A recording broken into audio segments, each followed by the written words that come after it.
Bonjour à tous et bienvenue dans cette nouvelle vidéo dédiée à l'apprentissage de la langue française. L'écoute est une compétence essentielle dans l'apprentissage d'une langue, car elle nous permet de comprendre et d'assimiler les subtilités de la prononciation, du vocabulaire et de la culture.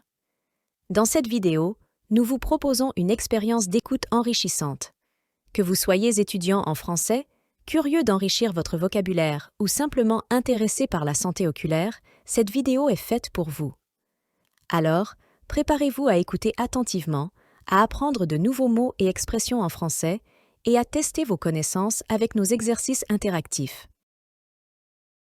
Parlez d'un problème de santé. La sécheresse des yeux. Écoutez le Dr Orso expliquer comment éviter la sécheresse et l'irritation des yeux. Travaillez le vocabulaire de la santé des yeux et de la prévention. Docteur Christophe Orso, bonjour. Bonjour. Vous êtes ophtalmologue et neuro-ophtalmologue, responsable de l'unité fonctionnelle d'ophtalmologie de l'hôpital européen Georges Pompidou à Paris. Alors de nombreux auditeurs se plaignent du vent et de la chaleur qui assèche les yeux et de la poussière et du sable qui les irritent.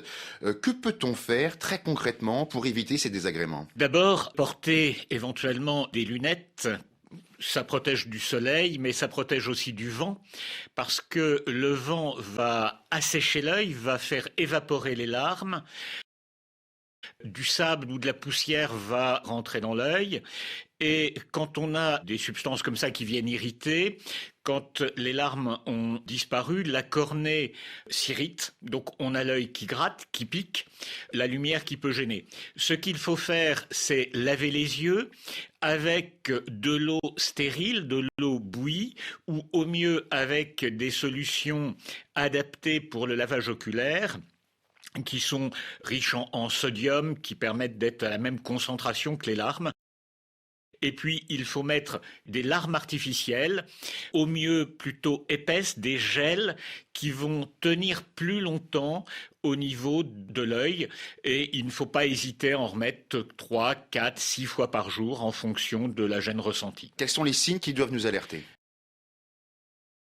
Les signes qui sont des signes de gravité, c'est tout d'abord la baisse d'acuité visuelle et puis la gêne à la lumière, ce qu'on appelle la photophobie. Ça signe une irritation de la cornée et ces irritations de la cornée sont toujours graves. Elles peuvent se surinfecter, donner des abcès de cornée. Et à partir du moment où l'acuité commence à baisser, on est gêné par la lumière, là il faut consulter parce qu'il y a peut-être une atteinte de la cornée en elle-même qui est plus sévère. Merci beaucoup, docteur Christophe Orso. Je rappelle que vous êtes ophtalmologue et neuro-ophtalmologue.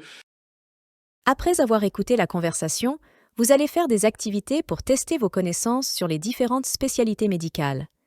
Je vais vous donner une liste de spécialités et vous devrez associer chaque spécialité au nom du spécialiste de santé correspondant.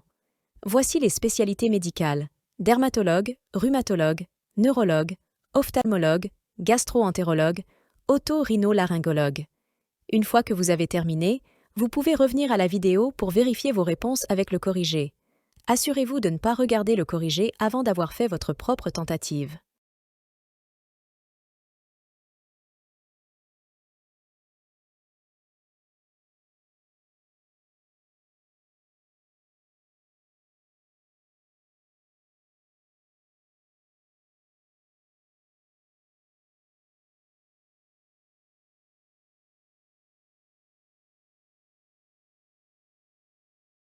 Voilà, vous avez maintenant terminé la première activité.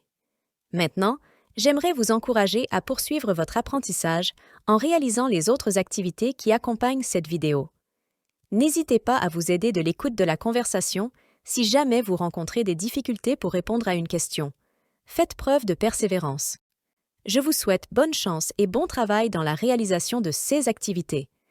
N'oubliez pas que la pratique régulière est essentielle pour progresser dans l'apprentissage d'une langue. À bientôt!